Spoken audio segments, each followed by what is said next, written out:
Salam mistis. Apakah Anda pernah mengalami kejadian-kejadian yang sangat misteri atau mistis? Nah, ada sebuah penelitian dari Sekolah Psikologis Dunia menyatakan bahwa 85% dari penduduk dunia ternyata pernah mengalami kejadian mistis atau kejadian yang sangat misteri. Jadi percaya tidak percaya, sesuatu hal yang tidak bisa kita rasakan, sesuatu hal yang tidak bisa kita lihat, ternyata sangat dekat dengan kehidupan kita. Nah, sebagaimana saya sudah ceritakan di part pertama, yaitu yang berjudul Gawat, Siluman Itu Mengajak Hubungan Intim, yaitu Budarmi, tentang kisah Budarmi. Di sana saya sudah detailkan apa yang dikisahkan oleh Budarmi sendiri tentang dirinya dengan anaknya. Dan ini adalah part keduanya. Jadi Anda yang belum mengikuti di part pertamanya, saya sarankan untuk segera mengintip dan melihat apa yang kita ceritakan di part pertama. Nanti akan saya share di deskripsi. Jadi buat Anda, terima kasih sudah mengikuti kami. Dan tetap jangan lupa untuk memberikan tombol like, subscribe, juga nyalakan loncengnya agar kita selalu bersemangat untuk menyediakan kisah-kisah nyata dari kehidupan setiap sahabat, setiap orang yang kaitannya dengan mistis, yang kaitannya dengan horor. Satu hal lagi yang tidak lupa ingin saya ucapkan tiap kali saya ingin membuat video, yaitu melihat yang tak bisa dilihat, merasakan yang tak bisa dirasakan. Salam mistis. Yang dikisahkan sebelumnya, Budarmi melahirkan seorang putra yang gagah dan tampan, berkulit putih. Namun sayang, putra Budarmi yang satu ini kesulitan untuk berkomunikasi, dan kata orang inilah yang disebut autis, dan kata orang inilah yang disebut keterbelakangan mental. Budarmi tidak putus asa dengan kondisi anaknya. Dia terus berusaha untuk mencari pengobatan alternatif maupun pengobatan secara medis. Semua dilakukan demi kesembuhan putranya, Bintang Mulyadi. Suatu ketika di klinik pemeriksaan untuk si buah hati Bintang Mulyadi, tiba-tiba ada suatu kejadian aneh. Ada seseorang tukang parkir yang sosoknya sudah sangat tua, berjenggot, bahkan rambutnya sudah memutih. Sejak tadi memperhatikan Ibu Darmi.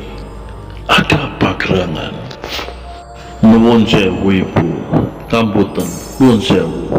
Kula nderek tanglet Ibu, menawi njenengan boten ganggu. Kula tanglet, kula panjenengan nate mimpi saderengipun. Mimpi sing aneh ngoten. Nuwun sewu lho niki Ibu. Terkejutlah Budarmi mendengar pernyataan dari tukang parkir yang tua itu.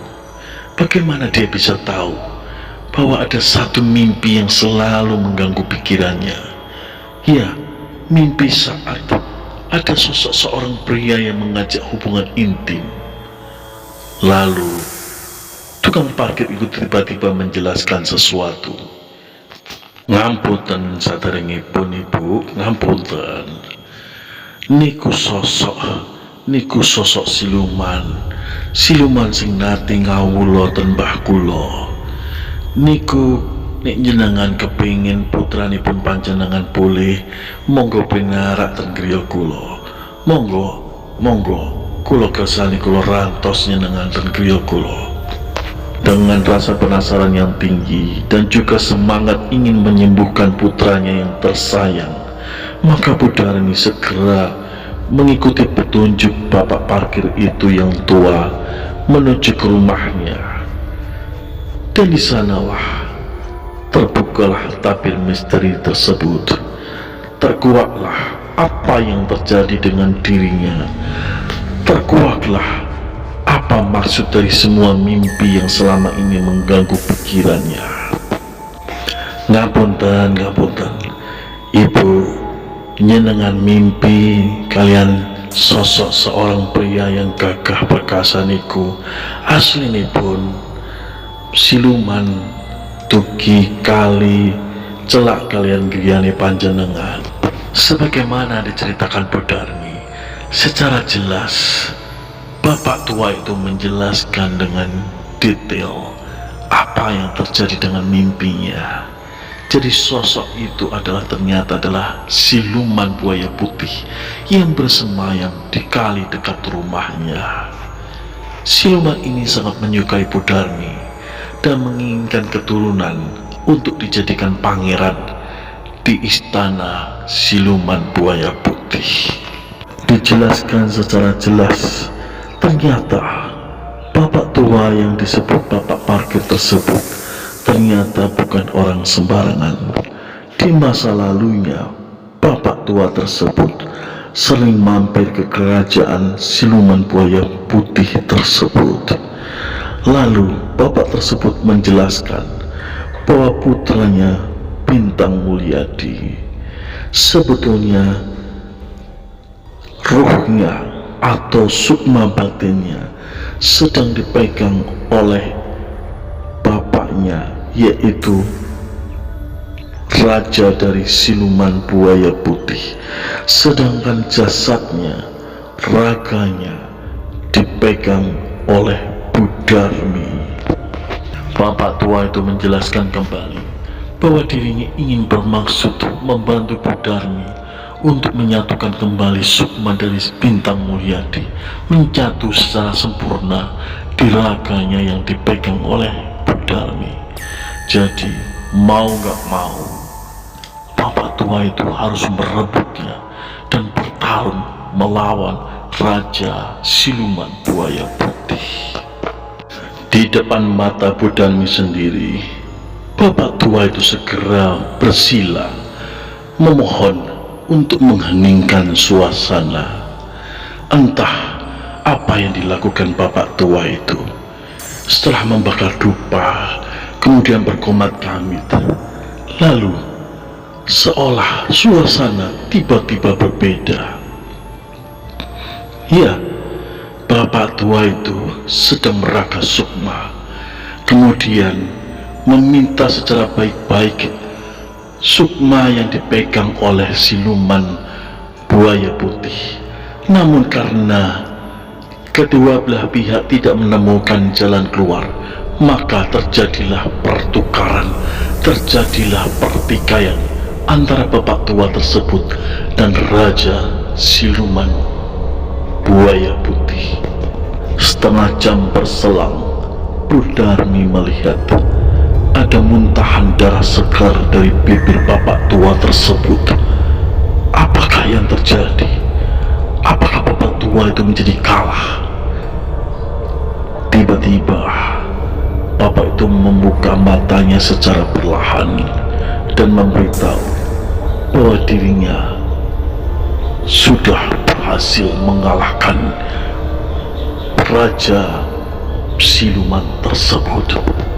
Singkat cerita, bapak tua itu berpesan untuk Bu Darmi segera balik ke rumah dan mengucap syukur kepada Sang Maha Cipta telah direstui untuk menyembuhkan putranya Bintang Mulyadi. 1 bulan kemudian, nampaklah sebuah keajaiban. Putranya Bintang Mulyadi telah pulih dari sakitnya. Tiba-tiba secara ajaib putranya memiliki pemahaman, kecerdasan yang luar biasa sesuai dengan usianya. Lengkaplah kebahagiaan Bu Darmi,